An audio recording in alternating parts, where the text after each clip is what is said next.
Bharatiya Janata party Chandigarh के अध्यक्ष Shri Arun Sood ji, member of parliament Rajya Sabha Shri Naresh ji Bansal, member of parliament Rajya Sabha Shri Anil Jain, Shri Sanjay Tandon हमारे नेशनल एग्जीक्यूटिव के मेंबर और श्री सत्यपाल जी जैन पूर्व सांसद, Shri Chandrashekhar ji state general secretary, Shri Ramveer Bhati ji state general secretary, Shri Anoop Gupta ji यहां के महापौर और Shri Satendra Singh district president, Shri Jatendra Narotra district president, Shri Manish Bhasin district president, Shri Naresh Kumar Panchal, Shri Rajendra Sharma, Shri Ravindra Pathania, Shrimati Sunita Dhaman, Shri Vijay Rana, Shri Krishna Kumar, Shri Amjad Chaudhary, Shri Didar Singh और इस सभा में मौजूद मेरे सभी सम्मानित बहनों एवं भाइयों, लंबे अरसे के बाद इस चंडीगढ़ में किसी सार्वजनिक सभा को संबोधित करने के लिए आप सबके सामने खड़ा हुआ हूं। मैं जानता हूं प्रचंड गर्मी है, उमस है, लगभग 1.5-2 घंटे से आप सब यहां पर बैठे हैं और भारतीय जनता पार्टी के प्रति जो आपकी आस्था है, भारतीय जनता पार्टी के प्रति जो आपका विश्वास है, मैं मानता हूं उसी ने आपको प्रेरित किया है कि चाहे जितने भी मुसीबत आ जाए हम इस स्थान को छोड़कर नहीं जाएंगे, बल्कि यहीं पर अपनी सार्वजनिक सभा को सफल बनाएंगे। इसलिए एक बार मैं शीश झुकाकर आप सभी बहनों भाइयों का हार्दिक अभिनंदन करता हूं। मैं आप सभी का मैं स्वागत करता हूं। चंडीगढ़, जैसा अरुण सूद जी ने बताया कि आज के 1 या 1.5 महीने पहले मैं यहां पर आया था। यहां पर मैं आया था तो यहां पर एयरफोर्स के एक हेरिटेज सेंटर का लोकार्पण करने के लिए आया था। जहां तक चंडीगढ़ का प्रश्न है, बहनों भाइयों, मैं इस सच्चाई को अच्छी तरह जानता हूं कि चंडीगढ़ एक तरफ आध्यात्मिक और प्राचीन जड़ों से जुड़ा हुआ है, तो यही इसी चंडीगढ़ में देश विदेश की कंपनियां भी आकर यहां काम करती हैं। यह आधुनिकता, प्राचीनता और आध्यात्मिकता का एक अद्भुत संगम यदि किसी को देखना हो तो वह चंडीगढ़ की धरती पर जाकर देख सकता है। चंडीगढ़ का नाम भी पड़ा है तो आराध्य देवी चंडी के नाम पर ही पड़ा है। चंडी और चामुंडा यह दोनों दुर्गा के ही एक रूप हैं और इसी चंडी देवी के नाम पर ही चंडीगढ़ का नाम पड़ा है।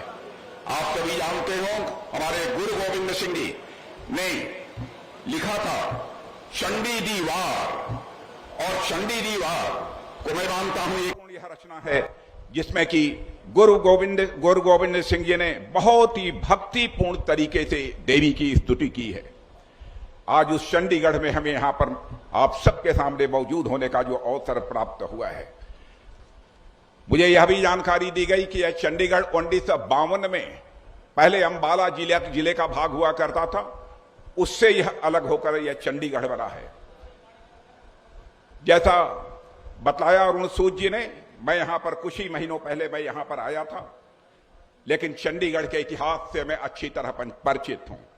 मैं मानता हूं कि यह चंडीगढ़ हिमाचल प्रदेश, हरियाणा और यह पंजाब का ट्राई जंक्शन है और यह पूरा का पूरा क्षेत्र एक ऐसा क्षेत्र है कि भारत की फौजों में सबसे जब बड़ा योगदान देने का कोई क्षेत्र काम करता है तो आपके इस क्षेत्र के लोग फौजों में भर्ती होते हैं और अपने शौर्य और पराक्रम का परिचय देकर भारत माता का मस्तक सदैव उन्होंने ऊंचा रखा है। इतिहास के हर नाजुक मोड़ पर मैं जानता हूं इस धरती ने देश की हिफाजत की है। देश को नया बराबर एक हौसला देने का काम यदि किसी ने किया है, चंडीगढ़ की धरती, पंजाब की धरती, हरियाणा की धरती नहीं किया है। जब देश में अज्ञानता का अंधेरा था तो उस समय भी गुरु नानक जी ने अपने ज्ञान का संदेश देकर लोगों के अंदर एक जागरूकता पैदा करने का काम किया था। बहनों भाइयों, यह अद्भुत धरती है। भूखमरी का संकट भी जब इस देश में पैदा हुआ है तो यहां के किसानों ने अपने जिस्म का पसीना बहाकर और एक नई इबारत लिखने का काम किया है। एक यह ऐसी धरती है, जब देश का विभाजन हुआ तो मैं कभी कभी सोचता हूं, यहां पर गुरुद्वारा करतार साहब, वहां पर जो कि केवल यहां से बामुश्किल पंजाब से 4-5 किलोमीटर दूर है। यदि शायद आजादी हासिल करने की कांग्रेस के लोगों के अंदर जल्दबाजी न होती तो उसी समय गुरुद्वारा करतार साहिब आज यह भारत का उसी समय हिस्सा बन गया होता। लेकिन इस दर्द को यदि पहली बार किसी ने समझा है तो हमारे प्रधानमंत्री नरेंद्र मोदी जी ने समझा है। बहनों भाइयों, आज यह करतारपुर साहिब यह हमारे साथ अब जुड़ चुका है। आज यदि हम सब यहां पर मौजूद हैं तो हमारे मोदी जी के नेतृत्व की सरकार के 9 वर्षों का कार्यकाल पूरा हुआ है। 9 वर्षों में हमारी सरकार ने क्या किया है, क्या नहीं किया है, मैं जानता हूं कि हमसे बेहतर आप जानते हैं, लेकिन मैं कुछ बातें आपके सामने कहना चाहूंगा। आज के कुछ वर्षों पहले यदि भारत अंतर्राष्ट्रीय मंचों पर कुछ बोलता था, दुनिया के मंचों पर भी जाकर कुछ बोलता था, तो भारत की बातों को जिस गंभीरता पूर्वक लिया जाना चाहिए उस गंभीरता पूर्वक नहीं लिया जाता था। लेकिन आज भारत दुनिया के मंचों पर जाकर कुछ बोलता है तो लोग कान खोलकर सुनते हैं कि भारत बोल क्या रहा है, यह भारत की हैसियत दुनिया में बड़ी है। और इस प्रकार से भारत का मस्तक ऊंचा हुआ है।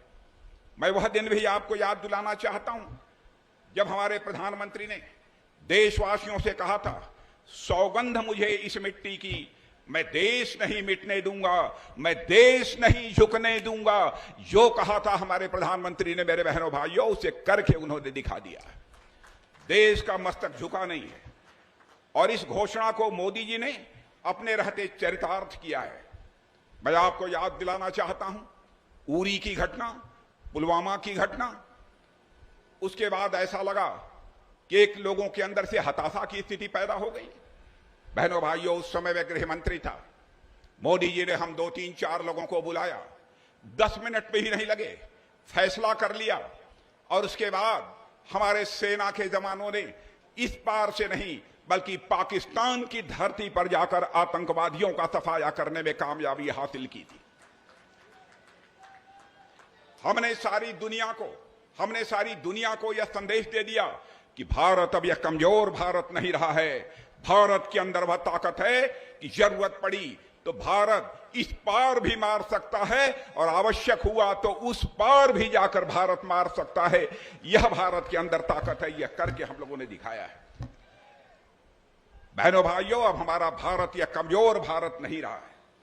हमारा भारत अब यह ताकतवर भारत हो गया है।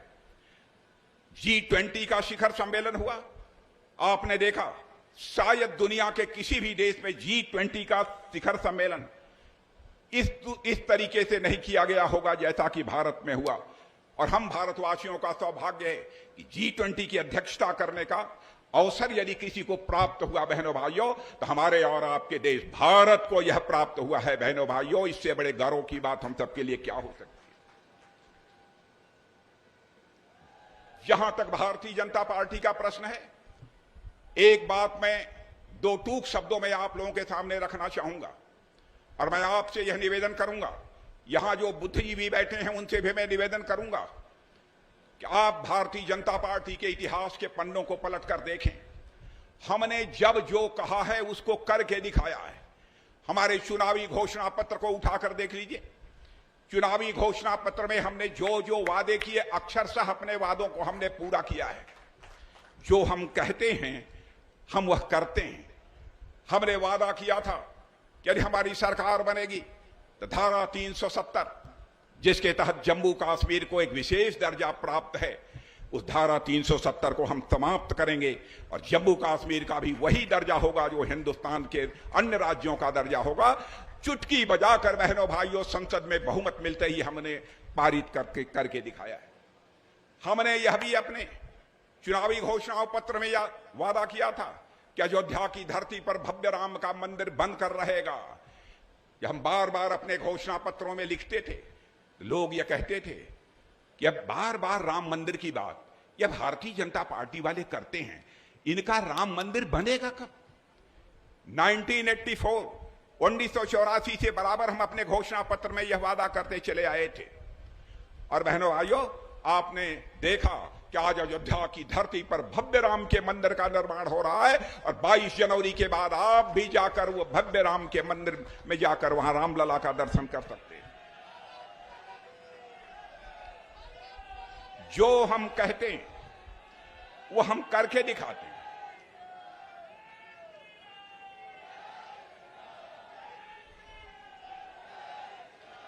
जो हम कहते हैं वह करके दिखाते हैं। आजाद भारत के इतिहास में राजनेताओं की कथनी और करनी में अंतर होने के कारण ही भारत की राजनीति और भारत के नेताओं पर से जनता का विश्वास धीरे धीरे समाप्त होता चला गया। लोगों की यह धारणा बन गई यह नेता कहते कुछ हैं और करते कुछ हैं। भारत की राजनीति में जो यह विश्वास का संकट पैदा हुआ था, मेरे बहनों भाइयों, यदि किसी राजनीतिक पार्टी ने इसे हिंदुस्तान में भारत की राजनीति में पैदा हुए इस विश्वास के संकट को चुनौती के रूप में स्वीकार किया तो हमारी और आपकी पार्टी भारतीय जनता पार्टी ने चुनौती को स्वीकार किया। यह हमारा चरित्र है। हम कहते थे कि हमारी सरकार बनाइए। हम आपको यकीन दिलाते हैं कि हमारी सरकार कोई ऐसा काम नहीं करेगी कोई उंगली उठाकर कह दे कि मोदी जी आपकी सरकार के मंत्रियों के ऊपर भ्रष्टाचार की दाग लगी हुई है। कांग्रेस की भी हुकूमत आपने देखी है, लगातार 2014 के पहले 10 वर्षों तक सरकार रही है। उनके मंत्रियों पर गंभीर भ्रष्टाचार के आरोप लगे, यहां तक कि उनके कुछ मंत्रियों को जेल की भी हवा खानी पड़ी थी।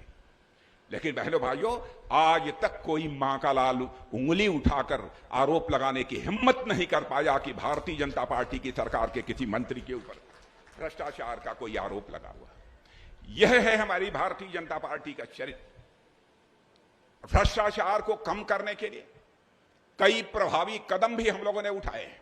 मैं यह दावा नहीं करना चाहता कि हमारी सरकार आने के बाद भ्रष्टाचार पूरी तरह से समाप्त हो गया, लेकिन भ्रष्टाचार को कम करने की दिशा में जो भी कदम उठाए जा सकते थे हम लोगों ने वह उठाने की कोशिश की। मैं आपको याद दिलाना चाहता हूं, राजीव गांधी जी हमारे भारत के प्रधानमंत्री थे। मैं उनकी नीयत पर मैं संदेह नहीं करना चाहता बहनों भाइयों।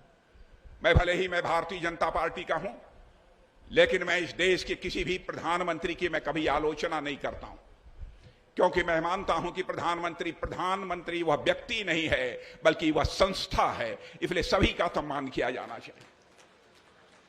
लेकिन उन्होंने कहा था, ईमानदारी से कहा था कि भ्रष्टाचार इतना ज्यादा बढ़ गया है कि यदि मैं ऊपर से 100 पैसा भेजता हूं तो बामुश्किल नीचे 15 पैसा लोगों की जेबों में पहुंच पाता। लेकिन बहनों भाइयों, यहां उन्होंने मजबूरी जाहिर की थी, वहीं पर आपने देखा कि हमारे प्रधानमंत्री मोदी जी जब सत्ता में आए, मुझे याद है उस समय मैं भी गृह मंत्री था, अधिकारियों की बैठक बुलाई गई थी। अधिकारियों की बैठक में वह कह रहे थे कि हर नागरिक का जनधन खाता खुलना चाहिए, बैंकों में अकाउंट खुलना चाहिए। मैंने मोदी जी से पूछा कि मोदी जी यह क्यों आप अकाउंट खोलना चाहते हैं, क्या यह संभव हो पाएगा? तो उन्होंने कहा, राजनाथ जी आप इसका करिश्मा देखिएगा, बाद में देखिएगा। और बहनों भाइयों, आज उसका मैं करिश्मा प्रत्यक्ष अपनी आंखों के सामने देखा।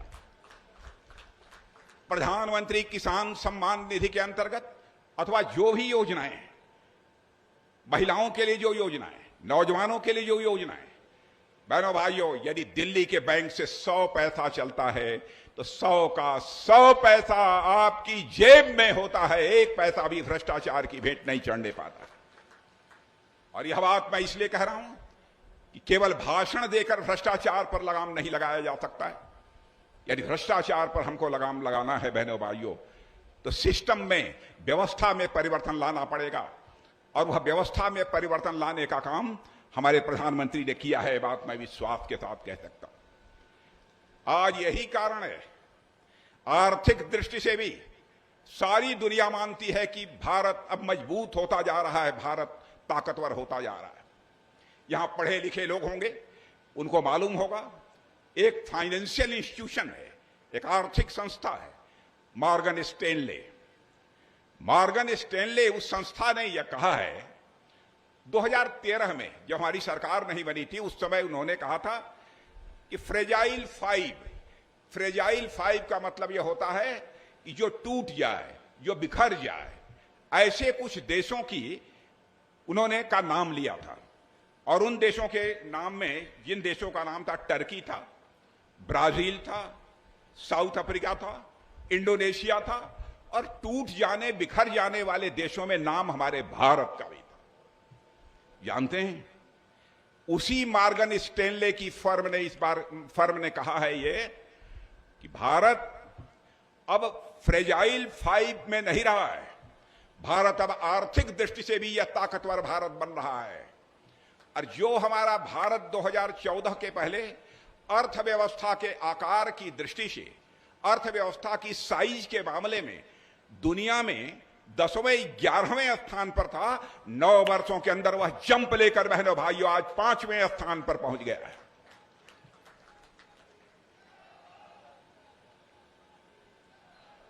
और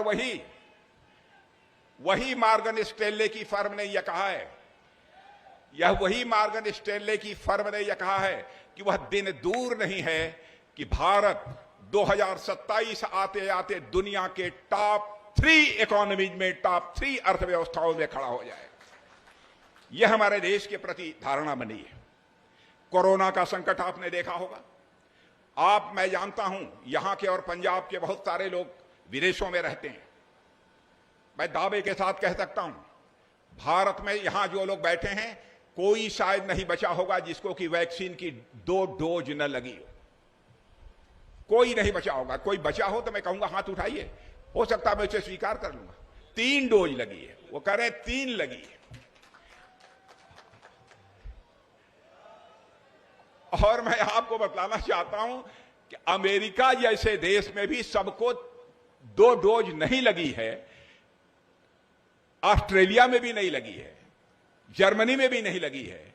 2 डोज सभी नागरिकों को वैक्सीन की कोरोना के दौरान लगी है, तो केवल और केवल हमारे और आपके देश भारत में लगी है बहनों भाइयों, और किसी को नहीं लगी। हम तो वैक्सीन बनाते भी नहीं थे, वैक्सीन बनता भी नहीं था, लेकिन हमारे प्रधानमंत्री मोदी जी का यह करिश्मा था बहनों भाइयों। उन्होंने हमारे देश के वैज्ञानिकों का मनोबल ऊंचा किया, कहा आप कुछ भी कर सकते हो, आप आसमान से तारे भी तोड़कर ला सकते हो। हमारे वैज्ञानिकों का हौसला बुलंद हुआ और उन्होंने अपने देश में वैक्सीन तैयार करना प्रारंभ किया। भारत में वैक्सीन तैयार हुई है बहनों भाइयों। भारतवासियों को भी हमने वैक्सीन की डोज दी है और दुनिया के 120 देशों को भी वैक्सीन मुहैया कराने का काम दुनिया का इकलौता किसी देश ने किया है तो भारत ने किया है। करिश्माई काम सचमुच हमारे प्रधानमंत्री मोदी जी ने किया है। इस सच्चाई को नकार नहीं सकता कोई। ठीक है, पीठ पीछे चाहे कोई भी आलोचना कर ले, आलोचना तो मर्यादा पुरुषोत्तम भगवान राम की भी हुई है बहनों भाइयों। आलोचना करने वालों को कोई रोक नहीं सकता। जहां तक रक्षा का क्षेत्र है, यहां मैं रक्षा मंत्री हूं। आप लोग जानना चाहते हैं कि रक्षा मंत्रालय में कौन सा ऐसा करिश्मा हुआ है। पहले चाहे तोप हो, टैंक हो, गोले हो, मिसाइल हो, हर चीज हम दुनिया के दूसरों की तरफ आंख उठाकर देखते थे, हाथ फैलाते थे, वहां से आते थे। मैं यह नहीं कहता हूं हर चीज हम बनाने लगे, लेकिन हमारे प्रधानमंत्री ने यह संकल्प लिया कि रक्षा क्षेत्र में भारत आत्मनिर्भर बनना चाहिए। और मैं दावे के साथ कह सकता हूं कि आत्मनिर्भर बनने की दिशा में हम आगे बढ़ रहे हैं। पहले दुनिया के सबसे बड़े इंपोर्टर यानी सबसे बड़े आयातक हम थे, लेकिन आज हमारा भारत दुनिया के टॉप 25 देशों में एक एक्सपोर्टर के रूप में खड़ा हो गया है रक्षा के क्षेत्र में बहनों भाइयों। यह हैसियत हमारे भारत की बनी है, यह करिश्मा भारत में हुआ है। अब हम दुनिया के दूसरे देशों को भी हथियार मुहैया करा रहे हैं, गोले मुहैया करा रहे हैं। हम यहां से ब्रह्मोस मिसाइल बनाकर भी हम दुनिया देशों को मुहैया करा रहे हैं मेरे बहनों भाइयों। यह भारत की हैसियत बनी है, यह भारत की ताकत बनी है। भारत लगातार मजबूत हो रहा है, लगातार भारत तरक्की कर रहा है। और अभी आपने देखा अमेरिका के दौरे पर हमारे प्रधानमंत्री जी गए थे, वहां भी कमाल किया है। अमेरिका में जी कंपनी, यह बड़ी मानी जानी कंपनी है जो कि इंजन बनाने का काम करती है, जो फाइटर प्लेन में लगते हैं। वहां से जाकर अमेरिका से दोस्ती करके यह फैसला करा लिया कि अब जी इंजन भारत में भी बनना चाहिए। अमेरिका भी तैयार हो गया कि हम 80% टेक्नोलॉजी हम आपको ट्रांसफर करेंगे।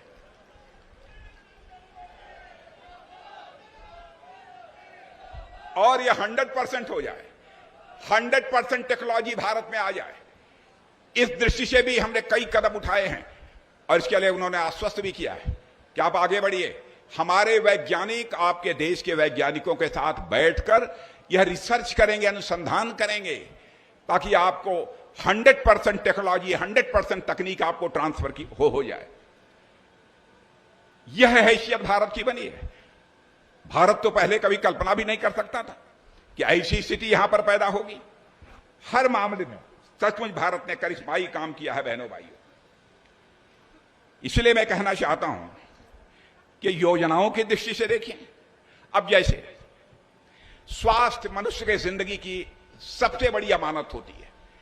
जिंदगी इंसान कहता है जिंदगी में सब कुछ मिल जाए, वह सुख की प्राप्ति नहीं होगी यदि स्वास्थ्य ठीक नहीं रहेगा, हेल्थ ठीक नहीं रहेगा। पैसे के अभाव में हमारे बहुत सारे गरीब दम तोड़ देते हैं, लेकिन अपना इलाज नहीं करा पाते हैं।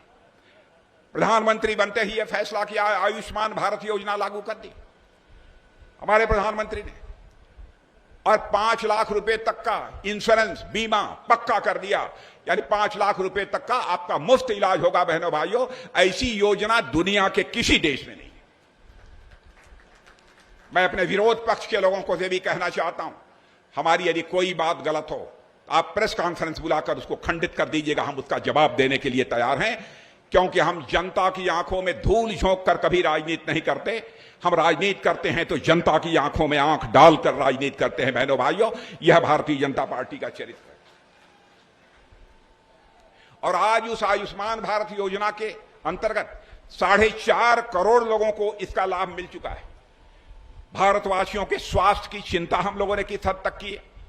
पहले जहां बजट स्वास्थ्य का केवल 89,000 करोड़ हुआ करता था, अब वह बढ़कर 2023 में मेरे बहनों भाइयों लगभग 1.25 गुना 1.5 गुना वह बजट बढ़ गया है। ऐसी स्थिति पैदा हुई है हमारे देश में। जन औषधि केंद्र लगभग 9,300 ऐसे केंद्र खुले हैं। आप जाइए, पहले आपको दुकानों पर जो दवा महंगी मिलती रही होगी, 75%, 80% सस्ती दवा आपको वहां पर मिलेगी। कई ऐसे काम किए हैं। लगभग 390 नए विश्वविद्यालय खोल दिए, IIT कई खोल दिए, 7 नए IITs खोल दिए, IIM यह भी खोल दिए। एम्स हमारे देश में 22 अब हो गए। न केवल दिल्ली की तरफ पहले लोग देखा करते थे। यह स्थिति हम लोगों ने पैदा की है। हर दृष्टि से मेरे बहनों भाइयों भारत तेजी के साथ आगे बढ़ रहा है। इसलिए मैं आप सभी से निवेदन करना चाहता हूं कि आप सभी का जो प्यार भारतीय जनता पार्टी को मिला है, यह प्यार सदैव बने रहना चाहिए। मैं यह आप सबसे अपील करना चाहता हूं। अभी हमारे अनिल जैन जी चर्चा कर रहे थे, भारत की ताकत का आपको एहसास दिला रहे थे। आप जानते हैं रूस और यूक्रेन दोनों का युद्ध चल रहा है। लगातार बमबाजी हो रही है, मिसाइल छोड़े जा रहे हैं, बम गोले छोड़े जा रहे हैं। सारी दुनिया इस युद्ध को लेकर चिंतित है। लेकिन जिस समय रूस और यूक्रेन का युद्ध प्रारंभ हुआ, तो यूक्रेन में हमारे लगभग हजारों बच्चे भारत के रहने वाले वहां पढ़ते हैं। उनके गार्जियन, उनके मां बाप जो यहां रहते थे, सबने प्रधानमंत्री से मांग की कि प्रधानमंत्री चाहे जो कुछ भी हो जाए, हमारे बच्चों को यूक्रेन से उठाकर आप भारत ले आइए। हमें अपने बच्चे की जिंदगी प्यारी है, इसके अलावा हमें कुछ नहीं चाहिए। यह उनके मां बाप ने कहा था। दुनिया के अन्य देशों के लोगों ने भी अपने प्रधानमंत्री और राष्ट्रपतियों से कहा, कोई उस काम को नहीं कर पाया। लेकिन हमारे प्रधानमंत्री ने टेलीफोन उठाया और बहनों भाइयों, रूस के राष्ट्रपति मिस्टर पुतिन से भी बात की, यूक्रेन के राष्ट्रपति मिस्टर जेलेंस्की से भी बात की, और इतना ही नहीं, सबसे ताकतवर देश जो माना जाता है अमेरिका, उस अमेरिका के राष्ट्रपति मिस्टर जो बाइडेन से भी बात की। 4.5 घंटे के लिए युद्ध रुक गया और 27,000 बच्चे हमारे यूक्रेन से भारत आ गए। यह भारत है। यह भारत की ताकत बनी है, यह भारत की ताकत बनी है। क्या आपको यह बात छोटी लगती है? जब हमारा प्रधानमंत्री यदि दुनिया के किसी देश में जाता है, ऑस्ट्रेलिया जैसे देश का प्रधानमंत्री राष्ट्रपति बॉस कहकर पुकारता है, बॉस कहकर पुकारता है। सबसे ताकतवर देश अमेरिका का प्रेसिडेंट कहता है कि आप तो इतने ग्लोबली मतलब वैश्विक स्तर पर इतने पॉपुलर हैं कि आपका ऑटोग्राफ लेने की लोगों की इच्छा होती है। इतना ही नहीं, पापुआ न्यू गिनी के प्राइम मिनिस्टर हमारे प्राइम मिनिस्टर का पैर छूते हैं। बहनों भाइयों, मैं यह समझता हूं कि हमारे प्राइम मिनिस्टर के प्रति सम्मान नहीं है, बल्कि हम समस्त भारतवासियों के प्रति वह सम्मान व्यक्त करते हैं। इसीलिए हमारे प्रधानमंत्री को कोई बॉस कहता है, कोई पैर छूता है। यह मैं मानता हूं कि वह अपना विश्वास व्यक्त करते हैं। यह हमारे लिए कोई छोटी उपलब्धि नहीं है। ऐसे कई ऐसी बातें हैं जो मैं आपके सामने में प्रस्तुत कर सकता हूं। और मैं यह भी कहना चाहूंगा मेरे बहनों भाइयों कि जहां तक चंडीगढ़ का प्रश्न है, पंजाब का प्रश्न है, पंजाब यह सब हमारी टॉप प्रायोरिटीज में है। लेकिन पंजाब हमारा पड़ोसी देश है, पड़ोसी राज्य है। लॉ एंड ऑर्डर की समस्या यदि कभी वहां गड़बड़ होती है तो स्वाभाविक रूप से हम सब लोगों को इस बात की चिंता होती है।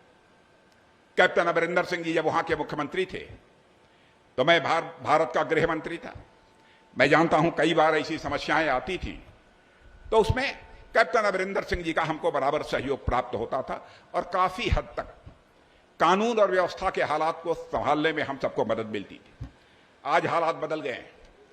आज जो सरकार है पंजाब में, उस सरकार के बारे में आप अच्छी तरह जानते हैं कैसी स्थिति है, आज वहां की क्या स्थिति है। और मैं मानता हूं कि जिस राज्य की अथवा जिस देश की इंटरनल और एक्सटर्नल सिक्योरिटी अच्छी नहीं है, वह ना तो राज्य प्रगति कर सकता है और ना तो वह देश प्रगति कर सकता है। और मैं देश का रक्षा मंत्री हूं, मैं जाता हूं बॉर्डर पर, अपने जवानों से मैं मिलता हूं और पंजाब और पंजाबियत से भी मैं अच्छी तरह वाकिफ हूं। मेरे बहनों भाई, पंजाब और पंजाबियत से भी मैं अच्छी तरह वाकिफ हूं। और मैं देखता हूं जब देश की हिफाजत का प्रश्न आता है तो हमारे पंजाब के लोग, हरियाणा के लोग, हिमाचल प्रदेश के लोग सारे भेदभावों को भुलाकर, सारे शिकवे शिकायत भुलाकर एक साथ खड़े हो जाते हैं और भारत माता की मान सम्मान स्वाभिमान की रक्षा करते हैं। यह कुवत देखिए। लेकिन सबसे इस सरकार से भी मैं अपेक्षा करता हूं, कानून और व्यवस्था के हालात को संभालने के लिए आपके द्वारा पहल की जानी चाहिए। लेकिन मैं समझता हूं यह सरकार इस काम को नहीं कर पाती है। जहां तक गठबंधन का प्रश्न है, मेरे बहनों भाइयों, मैं कहना चाहूंगा भारतीय जनता पार्टी के नेतृत्व की एनडीए सरकार है। हम लोग केवल यह नहीं कहते कि भारतीय जनता पार्टी की सरकार। आज जब मैं यहां पर खड़ा हूं तो सचमुच मुझे प्रकाश सिंह बादल जी की याद आती है। आप यह कहेंगे कि प्रकाश सिंह बादल जी की पार्टी तो आपसे अलग हो चुकी है, आपको क्यों आती है? प्रकाश सिंह बादल साहब तो नहीं रहे, बेहद मुझे पीड़ा हुई थी। लेकिन जो इस धरती पर आया है उसे जाना है, दुनिया की कोई ताकत नहीं बचा सकती। मैं अपनी श्रद्धांजलि भी अर्पित करता हूं। लेकिन मैं कहना चाहता हूं, हम एनडीए में जिन लोगों को लाते हैं उनका भरपूर सम्मान करते हैं। क्या कारण था कि वो हमको छोड़कर चले गए, मैं नहीं जानता, लेकिन मैं कह सकता हूं, लेकिन हमारे एनडीए में जो रहता है, यदि हमको छोड़कर भी चला जाता है, भले ही वो हमसे दूरी बना ले, लेकिन हम दिल से कभी दूर नहीं होते हैं। बहनों भाइयों, यह हमारे भारतीय जनता पार्टी का चिन्ह,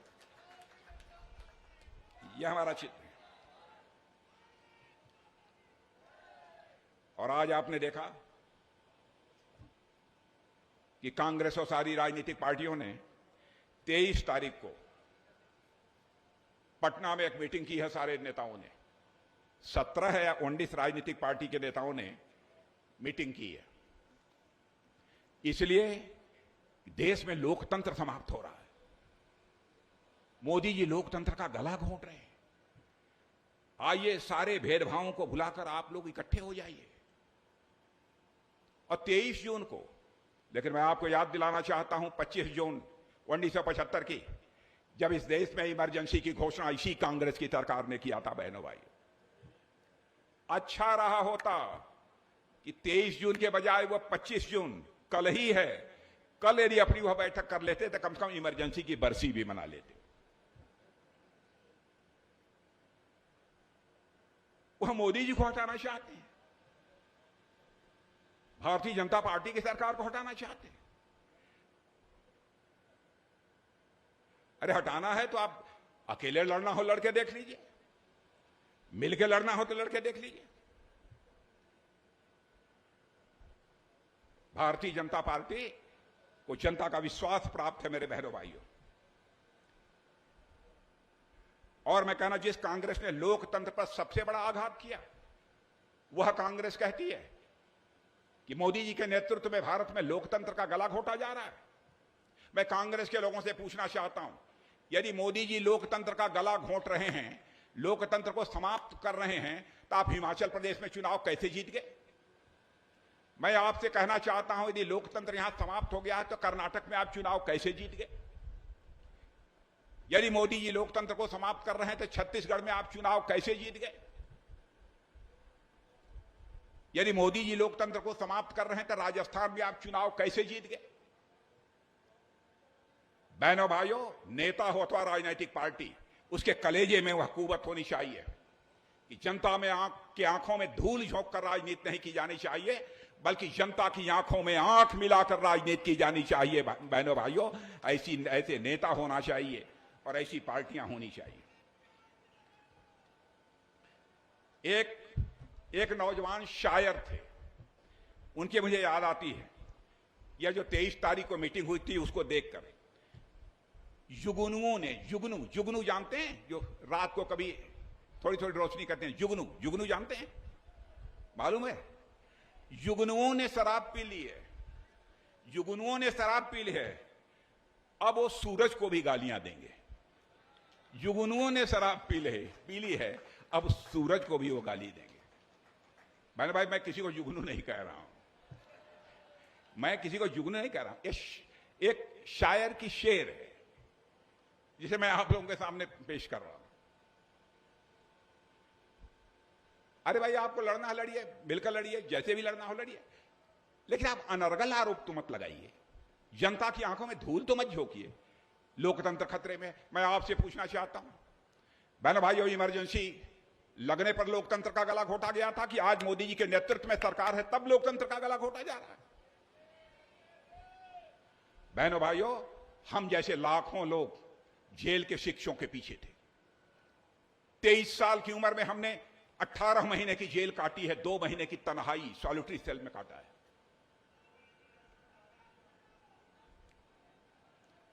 और उसी दौरान हमने अपनी मां को भी खोया है। ऐसे कितने लोग इस देश में थे, तरह तरह की यातनाएं देंगे।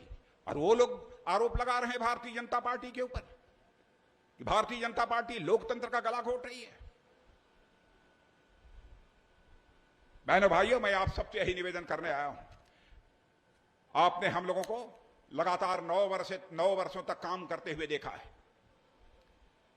और आप जानते हैं सच्चाई को। हर तरीके से भारत मजबूत बन रहा है, हर तरीके से भारत ताकतवर बन रहा है।